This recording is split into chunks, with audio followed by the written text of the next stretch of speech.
Nah, untuk tahun ini hati-hati buat teman-teman. Tahun lalu itu banyak orang-orang mafia-mafia badal haji itu mengambil badal haji seharga 5 juta. Saya mendapatkan informasi akurat dan saya kenal betul dengan orangnya, cuman saya tidak publikasikan. Bismillahirrahmanirrahim. Assalamualaikum warahmatullahi wabarakatuh. Sahabat-sahabat yang dirahmati Allah Subhanahu wa taala, apa kabar kalian semua? Semoga kalian semua selalu dalam lindungan Allah Subhanahu wa taala dan bisa sampai ke tanah suci. Amin ya rabbal alamin. Sahabat-sahabat yang dirahmati Allah Subhanahu wa taala, mohon maaf nih dari kemarin itu agak-agak sedikit kurang update karena mungkin kendalanya saya pernah bilang ke teman-teman bahwa di sini itu dari sinyal kurang baik, jadi kadang mau update satu video itu susah. Terus kendala yang kedua, teman-teman, di sini lagi musim sakit. Tapi semoga Allah sehatkan semua teman-teman. Kalau di kampung halaman tuh kayaknya orang sakit bentar-bentar sakit kayak gitu ya. Entah itu menular apa gimana, kita kurang ngerti. Tapi yang jelas kalau baru-baru datang itu banyak yang meninggal dunia. Baru-baru ini, yang sekarang-sekarang ini justru yang sakit juga banyak, guys. Nah, jadi buat teman-teman yang selalu bertanya kepada saya tentang pelaksanaan ibadah haji dan kapan saya kembali ke Arab Saudi, apakah saya kembali sebelum pelaksanaan ibadah haji dimulai? Walaupun memang banyak pekerjaan sekarang, kan biasa tuh teman-teman, kalau di Arab Saudi itu kalau sudah mau musim haji itu pekerjaan banyak banget. Baik yang pekerjaan menggait, menjadi mutawif, tenaga musim haji, ataupun itu ya sembarang lah, ada orang yang jualan, macam-macam pekerjaan, orang catering. Kalau sudah mau musim haji di Arab Saudi itu musimnya panen duit gitu, istilahnya seperti itu teman-teman. Cuman dalam video kali ini teman-teman, saya ingin menjelaskan kepada teman-teman semua, DM, inbox di WA saya itu banyak banget yang selalu bertanya teman-teman semua itu terkait masalah badal haji. Di awal teman-teman kita ini pernah bertanya tentang pelaksanaan ibadah haji bagaimana.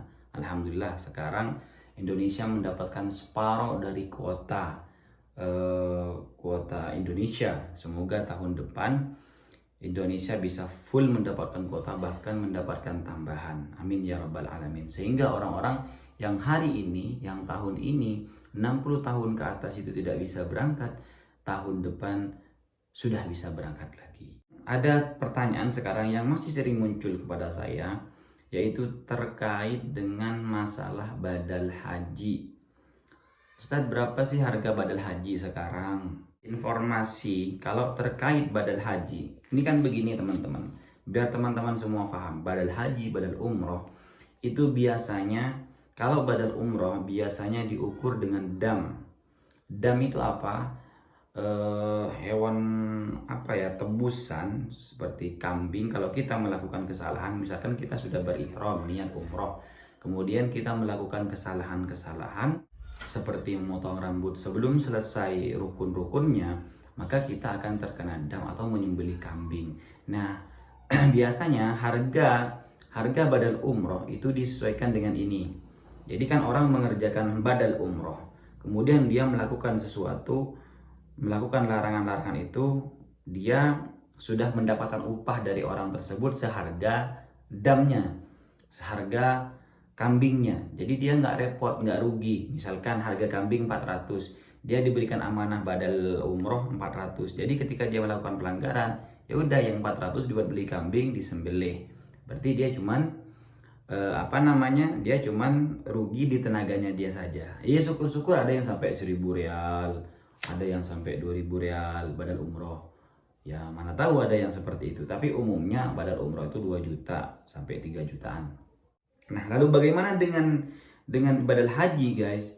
Badal haji itu para jemaah, badal haji itu diukur dengan biaya akomodasi ya, semuanya ya, transportasi, capeknya, terus lamanya perjalanan itu, lamanya pelaksanaan haji. Kalau pelaksanaan haji ini kan mulai dari tanggal 8 hari Tarwiyah nih teman-teman. Hari tanggal 8, tanggal 9 hari Arafah, tanggal 10 Mina ya. 10, 11, 12. 12 itu kalau nafar awal itu sudah selesai.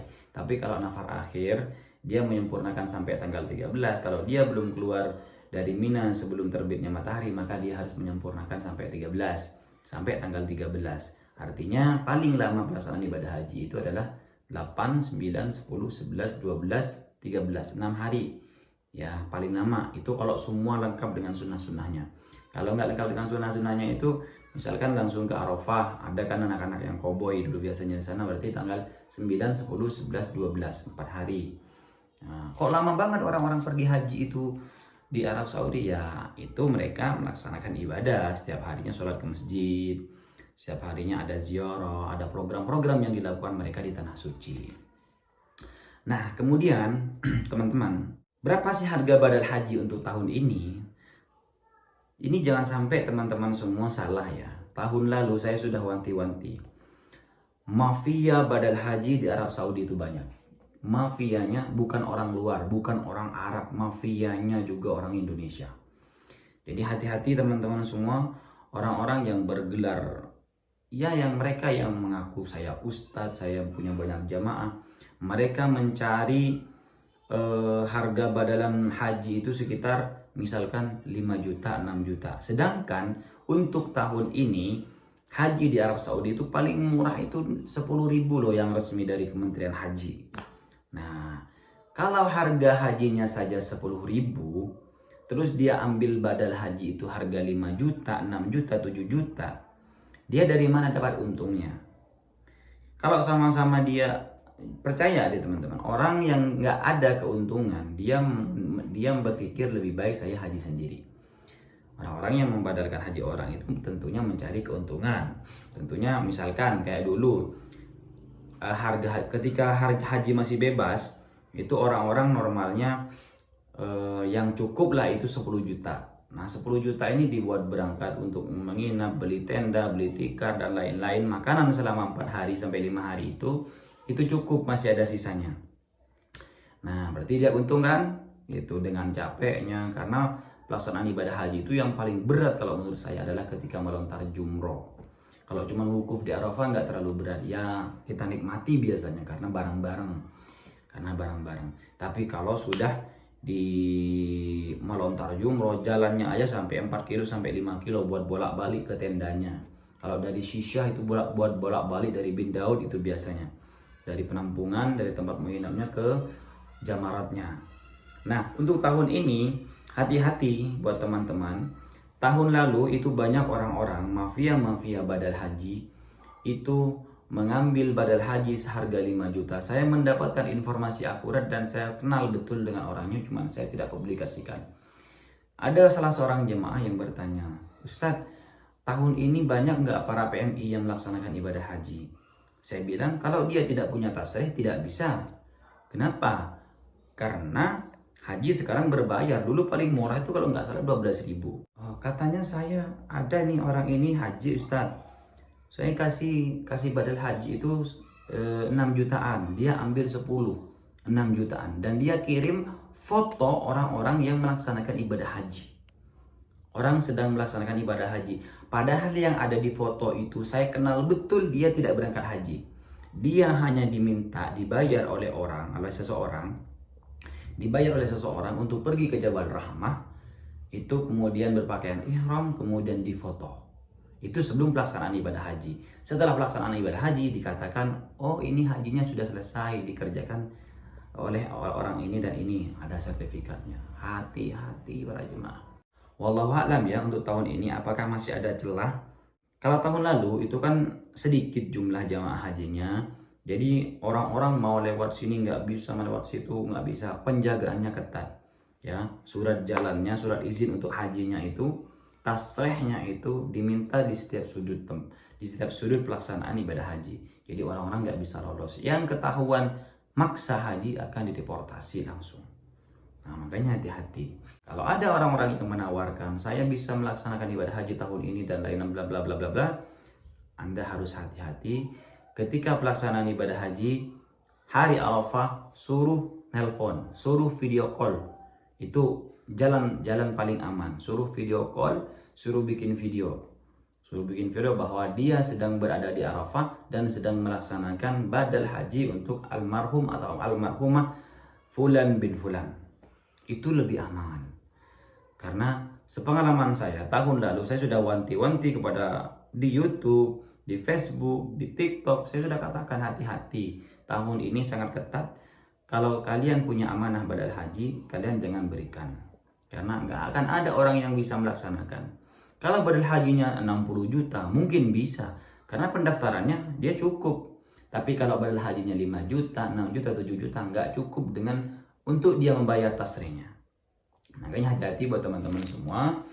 Saya cuman kasihan karena di Arab Saudi ini, yaitu waktunya panen duit itu musim haji. Tapi ada orang yang panen dengan cara halal, ada orang yang panen dengan cara haram. Sebagai contoh untuk badal haji, dulu orang-orang haji melaksanakan ibadah haji, satu orang itu bisa mengambil atau mengerjakan 7 badal haji. Padahal haji itu satu badal hanya untuk satu orang. Jadi dulu pernah saya barengan hajinya. Ketika ditanya dari satunya dia menerima badal haji. Ketika ditanya oleh satunya dia juga ngambil badal hajinya dari dia. Pokoknya di waktu itu 7. Dan itu banyak banget orang yang masih mengerjakan hal-hal demikian. Satu orang mengerjakan lebih dari satu badal haji. Itu mafia. Hati-hati teman-teman semua. Kalau nggak kenal benar, kalau nggak percaya, kalau nggak kenal benar, kalau nggak kalian kontrol benar-benar, kalian akan tertipu. Karena saya tahu betul banyak KBH yang tertipu oleh oknum-oknum tersebut. Banyak orang-orang juga yang tertipu, ustadz, kiai besar yang ditipu oleh mereka. Dan kita sudah sampaikan, tugas kita sudah cuma menyampaikan kepada para jemaah sekalian kalau harus berhati-hati. Kalaupun kalian dapat amanah dari masyarakat, kalian yang disuruh mengumpulkan badal haji, kemudian kalian serahkan kepada orang-orang yang tidak bertanggung jawab, maka kalian juga ketika mendengar video ini kalian tetap tidak hati-hati, maka tanggung jawab itu juga ada pada kalian. Makanya hati-hati. Jalan yang paling aman kalau kalian memberikan badal haji, video call ketika pelaksanaan hari Arafah, video call apakah dia sedang berada di Arafah, suruh video Jabal Rahmahnya. Kenapa? Bisa juga dia itu sedang berada di penampungan. Kan ada tuh orang-orang yang sedang menunggu biasanya pemberangkatan. Ada nih teman-teman biasanya itu lagi nunggu di penampungan buat berangkat menuju ke Arafah. Itu dia sebenarnya sedang menunggu situasi aman. Tapi dia belum berangkat. Kalau aman mereka berangkat, kalau nggak aman dia nggak berangkat. Ya tahun lalu ada orang-orang yang sambil menunggu, dia mengatakan saya sedang umroh, saya sedang ada di dalam tenda, padahal itu ada di dalam penampungan, tidak ada di padang Arafah. Makanya lebih aman suruh videokan Jabal Rahmahnya. Kalau dibilang jauh, suruh videokan orang-orang di luar seperti apa. Nah, begitu. Karena hati-hati, karena baru-baru ini saya mendapatkan kiriman dari teman-teman kita, sudah banyak para PMI, para WNI, TKI kita itu yang diminta untuk berpakaian ihram datang ke Jabal Rahmah, difoto dengan atas nama badal haji dan umroh Fulan bin Fulan. Itu dari sekarang sudah difoto. Nggak jelas apakah dia bisa haji tahun ini atau tidak, tapi dari sekarang mereka sudah mulai difoto. Banyak orang-orang yang dikasih upah 50 real, 100 real, 150 real. Dan ini pesan saya buat teman-teman para PMI. Kalian kalau diminta oleh orang-orang yang seperti itu, kalian jangan mau. Kalian hanya dimanfaatkan. Kalian hanya dapat 100 real, 150 real, ataupun 50 real. Tapi dosa kalian begitu besar, tanggung jawabnya begitu besar. Ini berurusan dengan tanggung jawab orang meninggal, teman-teman. Ini tanggung jawab kalian kepada orang-orang, amanah dari orang-orang yang meninggal ini kalau tidak dikerjakan, subhanallah. Coba kalian di Arab Saudi masih banyak teman-teman kita yang bisa bekerja yang lain. Jangan memperburuk citra orang-orang WNI kita yang ada di Arab Saudi. Ya, insya Allah jalan untuk mendapatkan rezeki itu lebih mudah kalau kita menghindari hal-hal yang demikian. Dan ini juga masalah ibadah yang begitu besar. Ini ibadah yang nomor 5 ya teman-teman. Ibadah atau rukun yang nomor 5 dari rukun Islam ini jangan sampai kita permainkan atau jangan sampai kita jadikan ajang untuk mengumpulkan uang sebanyak-banyaknya tapi dengan cara yang tidak benar. Masih banyak cara-cara yang halal untuk kita mendapatkan rizki yang barokah insya Allah. Jadi pesan saya kepada para ustadz, pada kiai yang selalu diberikan amanah, diberikan kepercayaan oleh masyarakat, hati-hati memilih orang-orang yang akan membadalkan hajinya. Ya, kalau dulu ketika kita diberikan amanah dari pondok pesantren untuk memberikan amanah tersebut kepada orang-orang, kita katakan kalau kita sudah mendapatkan amanah dari orang lain, kalau kita memberikan kepada orang lain gimana? Gak apa-apa, oke. Tapi kita pilih orang-orang yang memang benar-benar dia mengerjakan sendiri. Dan kita sumpah terlebih dahulu orang tersebut agar badal tersebut dikerjakan oleh mereka. Gitu. Oke teman-teman, itu saja mungkin video saya kali ini. Semoga bermanfaat. Insya Allah ke belakang bakalan lebih update. Silakan kalau ada pertanyaan dari teman-teman semua bisa komen di kolom komentar mengenai pelaksanaan ibadah haji ataupun apa yang nanti akan bisa saya jelaskan tentang pelaksanaan ibadah haji ataupun umroh. Insya Allah nanti kita akan buat kontennya, karena saya masih dalam proses renovasi studio ini. Di rumah mau dibuat studio biar saya bisa gampang memberikan informasi-informasi kembali kepada teman-teman semua. Mau ngevlog di luar nih masih belum bebas, kita belum ada mic. Kemarin sudah beli mic tapi kabelnya nggak ada, jadi percuma, suara kita nggak kedengaran. Insya Allah nanti kita akan memberikan konten-konten menarik dari channel ini. Makanya bantu terus dukung channel ini untuk terus berkembang agar kita lebih semangat membuat konten-konten berikutnya. Oke, semoga bermanfaat. Sampai jumpa di video berikutnya. Wassalamualaikum warahmatullahi wabarakatuh.